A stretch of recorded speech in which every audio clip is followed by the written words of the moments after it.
मैं कुछ भी नया करने से भयभीत होता हूं। मैं इस भय से मुक्त कैसे होऊं? नया सदा ही भयभीत करता है, अपरिचित डराता है, लेकिन अपरिचय में ही विकास है, अनजान में ही यात्रा है। रोज रोज पुराने को छोड़ना है, रोज रोज नए में गति करनी है। जैसे रोज नया सूरज उगता सुबह, रोज नए फूल खिलते सुबह, ऐसे ही तुम्हारे जीवन में भी रोज नई रोशनी चाहिए, नए फूल चाहिए। किताबों में दबे हुए मुर्दा फूलों को लेकर मत बैठे रहो। तुम्हारी स्मृतियां किताबों में दबे मुर्दा फूल है। अतीत के साथ मत उलझे रहो, सुविधापूर्ण है। साहस की कोई जरूरत नहीं है अतीत के साथ जीने में। कमजोर के लिए बड़ी सुरक्षा है, लेकिन अतीत में ही डूबे रहना तो फिर विकास कैसे करोगे, विकसित कैसे होगे?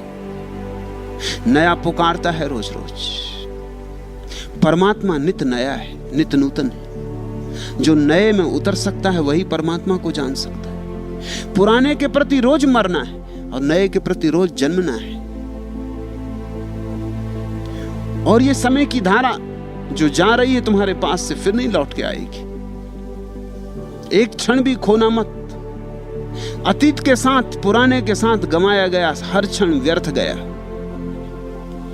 हे मन के अंगार, अगर तुम लौ न बनोगे, छार बनोगे। जल्दी करो। अगर तुम्हारा जीवन एक ज्योति नहीं बन सकता है, अगर अंगार लपट के लौ नहीं बन सकता है, तो जल्दी ही राख हो जाए। फिर एक अवसर गया। ऐसे ही बहुत अवसर तुमने खोए, अब इस अवसर को मत खो। मेरे साथ होने का पूरा लाभ ले लो। हे मन के अंगार, अगर तुम लौ न बनोगे, छार बनोगे। जो न करेगा सीना आगे, पीठ उसे खींचेगी पीछे। जो ऊपर को उठ न सकेगा, उसको जाना होगा नीचे। अस्थिर दुनिया में थिर होकर कोई वस्तु नहीं रहती है। हे मन के अंगार, अगर तुम लौ न बनोगे, छार बनोगे। ध्यान रखना, यहां कुछ भी थिर नहीं है। या तो आगे जाओ या पीछे जाओ, जाना तो पड़ेगा ही। वैज्ञानिक कहते हैं थिर होना असंभव है, कोई चीज स्थिर नहीं है। या तो रोज रोज नए जीवन में प्रवेश करो, या रोज रोज पुरानी मृत्यु में दबते जाओगे। छोड़ो भय। भय से भर भय करो और किसी चीज से भय मत करो। जलना अर्थ उन्हीं का रखता जो कि अंधेरे में खोयों को हाथों के ऊपर अवलंबित आकुल संकित दृक कोयों को आशा का आश्वासन देकर जीवन का संदेश सुनाते। जो न किरण की रेख बनोगे, धूल धुएं की धार बनोगे। हे मन के अंगार, अगर तुम लौ न बनोगे, छार बनोगे। हृदय मिला है, उसमें चाहो तो सारा संसार बसा लो। जिसका चाहो जी बहलाओ, जिससे चाहो जी बहलाओ। कंठ मिला है जो भीतर से उठता है बाहर बिखराओ। भार बनोगे मन के ऊपर, जो न सहज उद्गार बनोगे। हे मन के अंगार, अगर तुम लौ न बनोगे, छार बनोगे। राख हुआ जाता है जीवन, प्रतिपल राख की परत पर परत जमी जाती। अंगार को लपटने दो, अंगार को लौ बनने दो। नए का भय क्या, नया तो जीवन है। नए का भय क्या, नया तो परमात्मा है। लेकिन बहुत लोग राख होने में सुविधा पाते। बहुत लोग मरने के पहले मर जाते। बहुत लोग ऐसे जीते हैं जैसे कब्र में हो। खोलो द्वार दरवाजे मन के। परमात्मा रोज दस्तक देता है, उसकी दस्तक सुनो। नए के साथ जाने में ही तुम्हारा विकास है। नए के साथ ही तुम आकाश में उड़ सकोगे। भूलें होंगी और वही कारण है डर का। हर एक आदमी को यह समझाया गया है बचपन से, भूले मत करना। उसके कारण भय पैदा हो गया कहीं भूल ना हो जाए। पुराने काम में भूल नहीं होती क्योंकि जाना माना है। वही वही तुम करते रहते हो, करते ही रहे हो, वही वही करते रहते हो, भूल नहीं होती। एक बात तय होती कि भूल नहीं होती, मगर सबसे बड़ी भूल हो गई कि तुम मुर्दा हो गए, तुम जिंदा ना रहे। मैं तुमसे कहता हूं, भूलों से भय मत खाओ। भूलें करने वाले ही जीवन में कुछ सीख पाते। एक ही बात याद रहे, वही भूल बार बार ना हो। नई भूल रोज करो, नई भूल इजाद करो, जाग के भूल करो, ताकि भूल से कुछ सीख लो और भूल का कुछ परिणाम हो जाए। भूल तो पीछे छूट जाएगी, लेकिन भूल से सीखी जो बात तुमने, उसकी सुगंध तुम्हारे साथ सदा रह जाएगी। भूलें करके ही तो आदमी सीखता है। परसों एक जर्मन सन्यासी ने मुझसे पूछा, ईसाइयों की कहानी है, एक बाप के दो बेटे थे। दोनों बेटे आपस में बड़े विपरीत थे। बड़ा बेटा तो बड़ा पुरातनपंथी, रूढ़ग्रस्त। छोटा बेटा बड़ा बगावती, विद्रोही। दोनों में बनती भी नहीं थी। बड़ा बेटा तो लीक लीक चलता, लकीर लकीर चलता, लक्ष्मण रेखा के बाहर कभी ना जाता। छोटा बेटा लक्ष्मण रेखा के भीतर ही ना आता, वो बाहर ही बाहर जाता। आखिर झगड़ा इतना बढ़ गया कि बूढ़े बाप ने उन दोनों को अलग कर दिया। संपत्ति बांट दी गई। छोटा बेटा अपनी संपत्ति लेकर शहर चला गया। छोटे गांव में क्या संपत्ति का करोगे, सुविधा नहीं। चला गया होगा उन दिनों की बंबई, उन दिनों का कलकत्ता। खूब लुटाया, जुआ खेला, शराब पी, वैश्यागमन किया, सब तरह के पाप किए, सब तरह की भूलें की। जल्दी ही भिखारी हो गया। बड़ा बेटा खेत पर काम करता रहा, गायों की देखभाल करता रहा, संपत्ति बढ़ाता रहा। 10 साल में बड़े बेटे ने तो संपत्ति कोई 5 गुनी कर ली। छोटा बेटा बिल्कुल भिखारी हो गया, भीख मांगने लगा। एक दिन रास्ते पर भीख मांगते मांगते उसे याद आया, एक द्वार के सामने खड़ा था। संयोग की बात कि उस मकान का द्वार ठीक वैसा था जैसे उसके बाप के मकान का द्वार।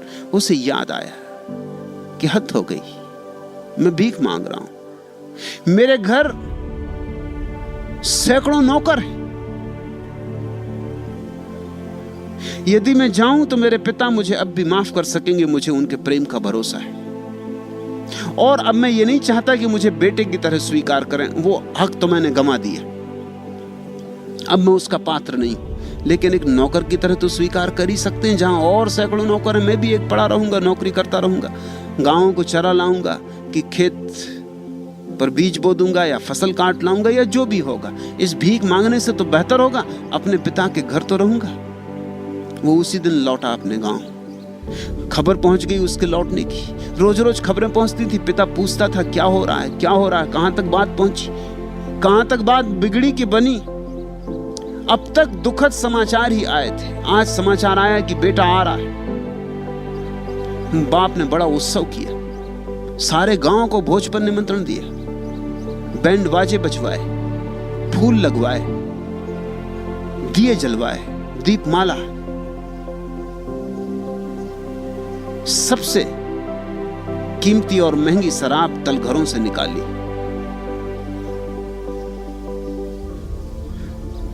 बहुमूल्य से बहुमूल्य भोजन तैयार करवाए। बड़ा बेटा तो खेत में काम कर रहा था, उसे कुछ पता नहीं था। दिन भर की धूप दोपहरी में काम करके जब वो लौट रहा था तो रास्ते पर गांव में उसे किसी ने कहा कि हद हो गई, अन्याय की भी एक सीमा होती। तुम्हारे बाप ने बहुत अन्याय किया तुम्हारे साथ। तुम इसके पास रहे, इसकी सेवा की, इसकी आज्ञा का पालन किया। तुम्हारे लिए कभी बैंड बाजे न बजे, और तुम्हारे लिए कभी गांव को भोज न दिया गया, और तुम्हारे लिए कभी शराब की कीमती बोतलें न निकाली गई। आज तुम्हारा छोटा भाई, वो सुपूत वापस लौट रहा है। उसके स्वागत में ये सारा आयोजन हो रहा, तुझे कुछ पता है? बेटे ने सुना तो उसकी छाती धक से हो गई। उसने कहा यह अन्याय है।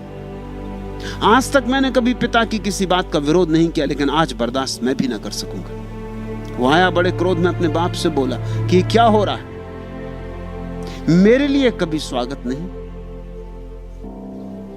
बाप ने कहा तू तो मेरे पास है, लेकिन जो भटक गया था वो वापस लौट रहा है।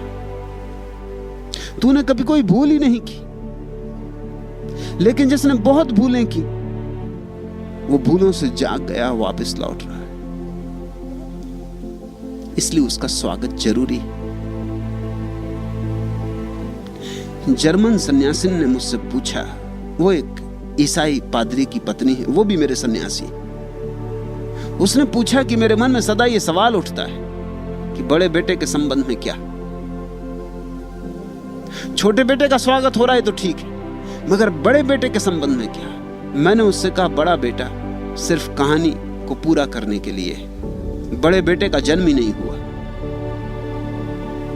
क्योंकि जिसने भूले नहीं की उसने कुछ सीखा ही नहीं। जो कभी दूर नहीं गया वो पास भी नहीं आ सकता। बड़ा बेटा पास है मगर पास नहीं आ सकता, क्योंकि दूर ही नहीं गया। ये जीसस की कहानी बड़ी प्यारी है। ये कह रही भूल करो, डरो मत, क्योंकि भूल से ही तो सीखोगे। भूल जब सूल बन के चुभेगी तभी तो तुम जागोगे, और हर भूल कुछ सिखा जाएगी। उसी भूल को दोहराना मत। दोहराने में क्या सार है? फिर भूल को ही दोहराने में लकीर के फकीर मत हो जाना। जो आदमी रोज रोज नित्य भूलें करता जाए और साहस पूर्वक करता जाए और हर भूल से कुछ सीखता जाए, उसकी संपदा विकसित होने लगती। वही व्यक्ति किसी दिन प्रज्ञा को उपलब्ध होता है। उसी व्यक्ति के जीवन में बुद्धिमत्ता के मेघ घिरते, उसी के जीवन में ज्ञान की वर्षा होती। एक तो ज्ञान है जो किताबों से मिलता है, वो कचरा है, और एक ज्ञान है जो जीवन से मिलता है, वही बहुमूल्य है। तुम ध्यान रखना, जिसने पाप ठीक से नहीं पहचाना वो कभी पुण्य को नहीं पहचान पाएगा, और जिसने संसार को ठीक से नहीं देखा वो परमात्मा के पास नहीं आ पाएगा। ये संसार परमात्मा के पास आने के लिए ईजाद की गई भूल है। ये परमात्मा के द्वारा ही ईजाद की गई भूल है। ये उपाय है, ये अवसर है तुम्हें भटकाने का, तुम्हें बुलाने का। और तब भूल भूल के तुम जब याद करोगे, चूक चूक के जब तुम फिर वापस लौट आओगे, तो हर बार तुम्हारी प्रौढ़ता बढ़ेगी, हर बार तुम्हारा केंद्रीकरण बढ़ेगा, हर बार तुम्हारी चेतना ज्यादा प्रखर होती जाएगी। ध्यान रहे, हे मन के अंगार, अगर तुम लौ न बनोगे, छार बनोगे। जो न करेगा सीना आगे, पीठ उसे खींचेगी पीछे। जो ऊपर को उठ न सकेगा, उसको जाना होगा नीचे। अस्थिर दुनिया में स्थिर होकर कोई वस्तु नहीं रहती है। हे मन के अंगार, अगर तुम लौ न बनोगे, छार बनोगे। जो न किरण की रेख बनोगे, धूल धुएं की धार बनोगे। भार बनोगे मन के ऊपर, जो न सफल उद्गार बनोगे। हे मन के अंगार, अगर तुम लौ न बनोगे, छार बनोगे। भूल से भयभीत ना हो, वही भय है कि कहीं भूल ना हो जाए। इसलिए घर के भीतर छिपे रहो, गोबर गणेश बने बैठे रहो, कहीं भूल ना हो जाए। मैं तुमसे कहता हूं, भय छोड़ो, निकलो घर के बाहर। भूलें होने दो, बस एक भूल दोबारा ना हो, इतना स्मरण रहे। जल्दी ही भूलें चुक जाएंगी, और जल्दी ही तुम पाओगे सद्य स्नात, ताजे तुम हो गए, अभी अभी नहाए तुम हो गए। और तब जीवन एक नया ही आविर्भाव लेता है, एक नया रंग। जीवन एक नई धुन लेता है, एक नया गीत। जीवन आनंद बन जाता है। जीवन के उस आनंद बन जाने का नाम ही ईश्वर का अनुभव है।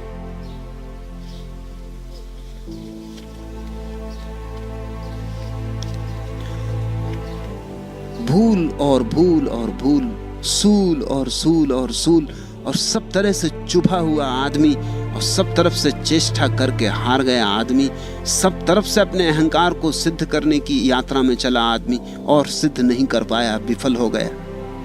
ही समर्पण करने में समर्थ हो पाता है। समर्पण कमजोर की बात नहीं है, गोबर गणेश की बात नहीं है। समर्पण घर में ही जो बैठा रहा उसकी बात नहीं है।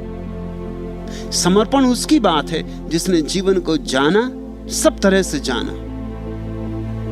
सब तरह से लड़ा, संघर्ष किया, सब तरह से जूझा, युद्ध किया और हारा। और एक दिन पाया हार हार कर कि जीतने की चेष्टा में हार है, तो अब हार का भी प्रयोग करके देख लो। अब अपने से हार जाऊं और तभी जीत फलित होती। एक तरफ साने खुदी मानिए इजहार भी है, जब्ते गम दिल की नजाकत पे मगर बार भी है, लुत्फ दोनों से उठाते हैं उठाने वाले। जिंदगी निकहते गुल भी है, खल से खार भी है, फूल भी है और कांटा भी। जिंदगी निकहते गुल भी, खल से खार भी है, लुत्फ दोनों से उठाते हैं उठाने वाले।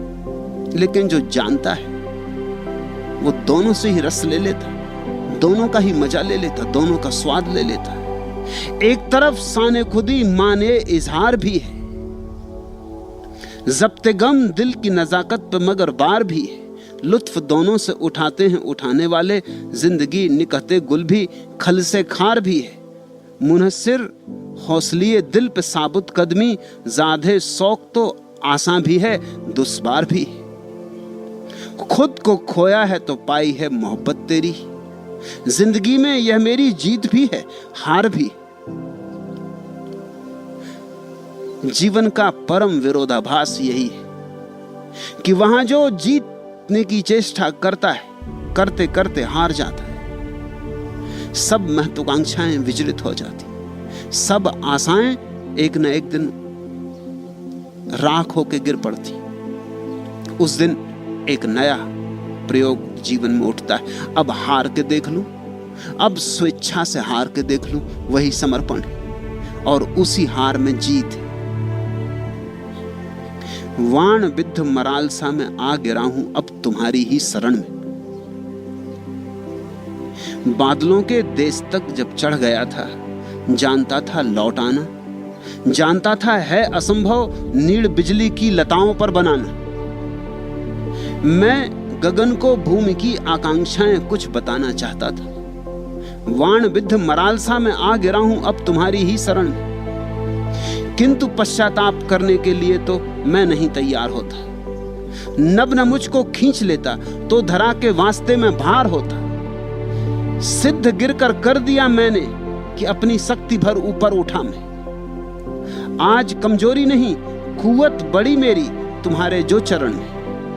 वाण विद्ध मरालसा में आ गिरा हूं अब तुम्हारी ही शरण में। कामना मेरी बड़ी मुझसे कि उससे मैं बड़ा यह जानना था। आदमी के तन नहीं मन हौसले का कद मुझे पहचानना था। रेख लोहू की लगाकर आ रहा हूं मैं अधर की मेखला पर। शक्ति अंबर में परीक्षित भक्ति की लूंगा परीक्षा मैं धरणी में। वाण विद्ध मरालसा में आ गिरा हूं अब तुम्हारी ही शरण में। उड़ो जितने दूर तक उड़ सको, जाओ जितने दूर परमात्मा से जा सको। एक दिन गिरोगे। वाण विद्ध मरालसा में आ गिरा हूं अब तुम्हारी ही शरण। और तब गिरने का मजा और। जो गया ही नहीं उसके गिरने में बल नहीं होता। जो लड़ा ही नहीं उसकी हार में जीवन नहीं होता। जो पास ही बैठा रहा वो पास हो ही नहीं सकता। पास होने के लिए दूर जाना अनिवार्य है। बाण विद्ध मरालसा में आ गिरा हूं अब तुम्हारी ही शरण में। बादलों के देश तक जब चढ़ गया था, जानता था लौट आना, जानता था है असंभव नीड़ बिजली की लताओं पर बनाना। साफ है कि इस जगत में कोई घर नहीं बना सकता, और साफ है कि बिजली की लताओं पर नीड़ बनाने कोई जाएगा तो हारेगा। बादलों के देश तक जब चढ़ गया था, जानता था लौट आना, लौटना भी पता था, लेकिन तब तक क्या लौटना जब तक आगे जाने की सुविधा हो। लौटना तो तभी सार्थक होता है जब आगे जाने का उपाय ही ना रहा। आखिरी सीमा तक अहंकार जाता है तो ही टूटता है, गिरता है, समर्पित होता है। जानता था है असंभव नीड़ बिजली की लताओं पर बनाना। कौन नहीं जानता। पानी पर रेखाएं खींच रहे हैं, कागज की नावें तैरा रहे हैं, लेकिन तैराना जरूरी है। वे नावें डूबे तो हमें अनुभव, वे लकीरें मिटे तो हमें पता चले। मैं गगन को भूमि की आकांक्षाएं कुछ बताना चाहता था। वो जो दूर उड़ रहा था आकाश में, इस भूमि की आकांक्षाओं की खबर आकाश को देना चाहता था। किंतु पश्चाताप करने के लिए तो मैं नहीं तैयार होता। समझ लेना ये बात, जो सच में ही जीवन को जीकर जीवन में जाग कर लौटे हैं, उन्हें पश्चाताप नहीं होता। वो परमात्मा से ये नहीं कहते कि हम पश्चाताप कर रहे हैं, कि हमसे भूले हुए। पश्चाताप क्या? क्योंकि उन्हीं भूलों के कारण तो परमात्मा मिला। पश्चाताप कैसा? अंधेरे में गए, अंधेरे को भोगा, उसी से तो प्रकाश की तलाश पैदा हुई। पश्चाताप कैसा? पाप किया, उसी पाप से तो पुण्य की यात्रा शुरू हुई। पश्चाताप कैसा? इसलिए मैं तुमसे कहता हूं, पश्चाताप मत करना। पश्चाताप करने की कोई जरूरत ही नहीं। पश्चाताप का तो मतलब होता हमने कोई भूल की थी, नहीं करनी थी, ऐसी कोई बात की थी। ऐसी कोई बात ही नहीं है जो नहीं करनी, सारी बात कर लेनी। कर लेने से ही बोध है, बोध से मुक्ति है। पश्चाताप ना समझ करते। समझदार जीवन को जीते हैं और जानते हैं कि जीवन परमात्मा ने दिया है, उसके पीछे राज है, ये पाठशाला है।